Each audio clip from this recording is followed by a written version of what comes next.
Hello, viewers. My name is Nadia Shamus, and I'm here at 5 Points Fest with writer Brandon Montclare. And you're watching Comics Verse.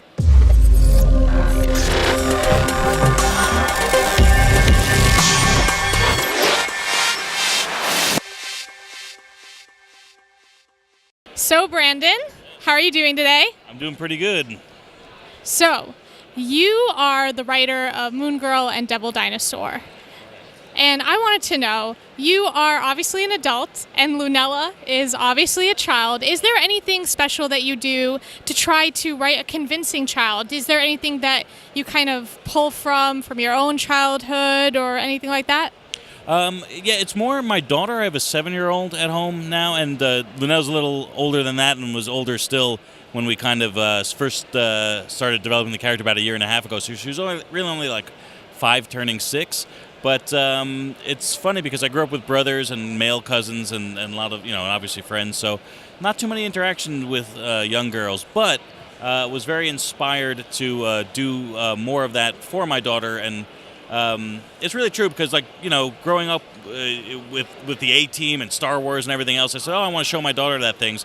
And all she cares about are the female characters, really, and they're small parts. So that was a big part of it. And also it's working with Amy Reeder, co-writer, and Natasha Bustos, a lot of her gets put into it also. So I'm working with 2 female collaborators. So they can keep it honest. Emily Shaw was the original editor on it, so there was a lot of, like I said, a big female touch all over Moon Girl. So in case I did anything too goofy, I'm sure they would have told me. Speaking of, what is your favorite thing about working with Amy Reeder? Because you have worked with Amy Reeder before, too. You worked with her on Rocket Girl. Yeah, I worked with Amy Reeder on Rocket Girl, and before that I was an editor on Madame Xanadu at Vertigo, which was where we first... I actually met her even before that at a company called Tokyo Pop, but we never really worked together. Amy was doing her first published work over there, and I was working in the submissions as like an intern at the time. But it's great working with Amy. I can come up with a million reasons. We're friends and we're neighbors, and we get together really well, and hopefully, by now, they are good stories. But Amy, it's like she's a world-class artist. I think she's literally a top 10 artist in the business. And so I'm just kind of lucky to be working with her. And that sounds like, just kind of like a blank general compliment. But I really think it's true. I think Amy is a huge talent. Sitting next to her at shows like this all the time, the people that come up and seek her out, whether it's Bill Sienkiewicz or Frank Whiteley or Adam Hughes, they say, Amy Reeder, you're one of my favorite artists, and it's really amazing. Yeah, so. That's very high praise. So speaking of your time as an editor, I was curious. Did somebody say my name? You just missed him. He insulted you up and down. I'm kidding, of course. But anyway, speaking of your time as an editor, I was wondering, since you do have experience with an editor's eye editing comics, does that affect your writing process at all?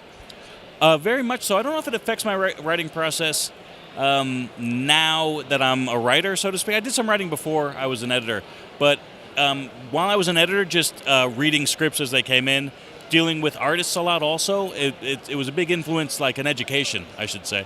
I don't know that I approach writing or even putting the book together now any differently as an editor. I'm kind of maybe a little bit more sensitive to when, like a Girl and Devil Dinosaur, when Marvel needs an idea for marketing purposes, to not take it so personally on the creative side and say, no, it's good for the book, and finding a way to make it good creatively is also creative. So so a little bit of that influences now, but the big thing was being able to read scripts by Frank Miller and Grant Morrison and Matt Wagner and Jeff Lemire and a million other guys, and it was always such great stuff that, from that, it really kind of, even though I had written before, it demystified the process and also was a big influence. And dealing with artists and some of the, like I said, the greatest, I worked with Jim Lee, I worked with Frank Whiteley again, I worked with Paul Pope. Just the way that they kind of approach a page and the visual potential for things is something, even though I'm not an artist, I kind of can respect pretty well to set up an artist to do a really good job. So when I'm working with Amy Reeder or Natasha Bustos or anybody else, I try to make it a book that will be visually interesting and also interesting for them so they do their best work. Now, you are obviously working with a lot of really amazing women, and I've noticed that a lot of your work has, female protagonists. So I was curious, is that an intentional thing? Do you seek out projects where women are at the head, or is it just kind of that's the way the cookie crumbled? Yeah, no, it really is. I guess you could say that's the way the cookie crumbled. Except for the fact that I do work. I've been collaborating with a lot of female artists, so we tend to. And when you're an artist, you're working on the book a lot more than the writer is. A writer can work on 2 or 3 projects at a time. An artist is lucky to get one in every month. So a lot of that, my working on female characters is the collaborators that I've worked with, and trying to play to their strengths. I was joking with Amy before that. We've done Rocket Girl, we've done Moon Girl. We have to do something more manly centric. So we're going to do, our next book's going to be like Gunman and Carman, and that'll be it. But no, I said when I get to do that kind of stuff, I'm actually looking forward to it. So when I can do a little project here or there, I think I'm going to do I want like Man-Thing and a monster or something, or the Punisher or something crazy. You know what I mean? Just to get away from it a bit. I love working with the characters. The fans really seem to respond, but. No, I don't actually seek it out. And maybe I should be looking for something else just to kind of do a little something different, because I like doing all kinds of things. And I don't want to really be kind of not stereotyped, but yeah, exactly. And I haven't been, but it's legitimate. You look at all this stuff that I have, it gets pretty all something girl. It gets a little suspect, but that's just how it is sometimes. Yeah, I'm not complaining. I love all the books. So, since you have written kind of Rocket Girl and Moon Girl, are there any similarities between the characters? Now, I know that you worked on Rocket Girls before you moved on to Moon Girl, but I was wondering, is there anything, kind of any personality traits, anything that you took from writing Rocket Girl into writing Moon Girl? No, I tried to make them very different as much as I could. They're both very confident people in different ways. For Rocket Girl, her confidence is actually really there. It's pure. It's something where she's kind of a cocky teenager. But with Moon Girl, her confidence is trying to mask an insecurity, even though she's this, relatively speaking, Rocket Girl is a regular teenager, as regular as comic books get, I suppose. And Moon Girl is the smartest person in the Marvel Universe and should have confidence, but really doesn't. It's kind of a mask for other things. So they are actually very different. I like characters in general that are sometimes their own worst enemy, and that kind of happens. But even those, I try to twist it on its head. Moon Girl is something she has to overcome, being stubborn and be more open to things and have a place in the world. Whereas a lot of what's going on in Rocket Girl, and especially in the new issues when they come back, it's really talking about Dayong Johansson, that character, like refusing, being stubborn and principled. Some people might say to a fault, but it really keeps her sustained throughout. Kind of a lot of that's growing up. I think that, so in that way, it's similar. They're both characters that need to grow up, and maybe growing up is compromise sometimes, and compromise, sounds bad but should be good, but maybe it is bad. So I get to kind of play with the same things, but I think in different ways. So Lunella, Moon Girl, she's underestimated a lot. She's misunderstood a lot, and she has a lot of frustration because of that. Why did you decide to put that into your story? Is it, is that from your own childhood, your own memories of being kind of a little kid, maybe misunderstood or underestimated by adults? No, not for me. Some of that might be, actually, I don't want to speak for Amy. Some of that was more in Amy's, like a little, like I said, a lack of self-confidence. Not that I was hyper-confident, but no, that's all kind of just, it would be a good story, it would be a good conflict. I think some of that personality is more Amy's and Natasha's input to it.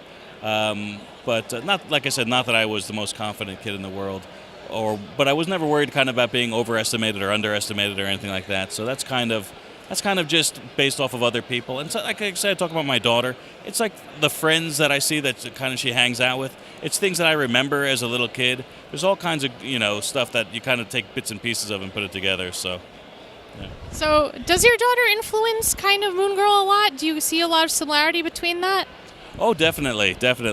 Because, issue 19 is coming out. I'm working all the way up through 30 and beyond that. So sometimes I run out of material, and Amy's stepping away from the book with 19 with the next issue.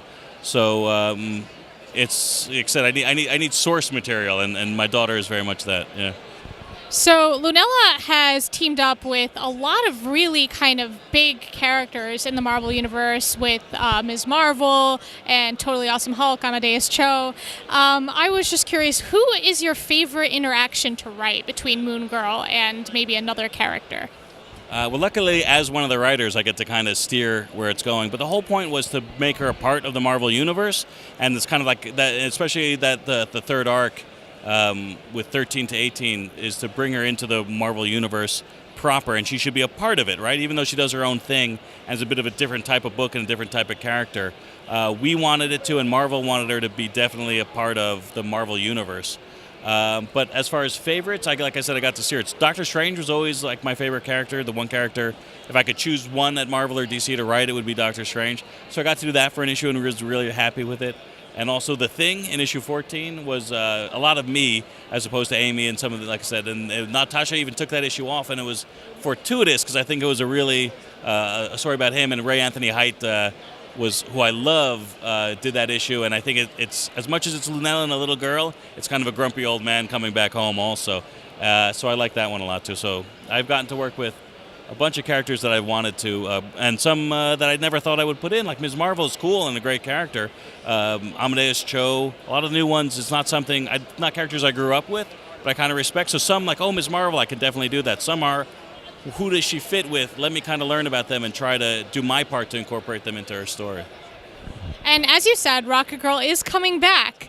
Are there any juicy tidbits you can share with us? Wow, it's just been so long that I almost don't want to do any of the spoiling in this story. You know, it's the news is that it's coming back. The big secret is that it's all done. 8, 9, and 10 are drawn. They're lettered. They're colored. It's 100% ready to go. Going to be out August, September, October. And it's actually the first 10 issues is kind of how we always envisioned the story we wanted to tell. And if it would do better, we'd go off and maybe do more stuff. So, but really, even though we collected the first 5, it's 1 through 10 is kind of the volume 1 probably how it's going to be. So it's going to answer kind of all the dangling mysteries, things that you thought, well, why are they spending time on this? It's not important, come through. So there will be a lot of reveals, but it's going to be pretty great, I think. Well, thank you for taking time with us today. Thank you. All right, there you have it, viewers. Again, I'm Nadia Shamus. For more reviews, podcasts, and interviews, check us out at comicsverse.com. This was Brandon Montclare, and we'll see you in the Comicsverse.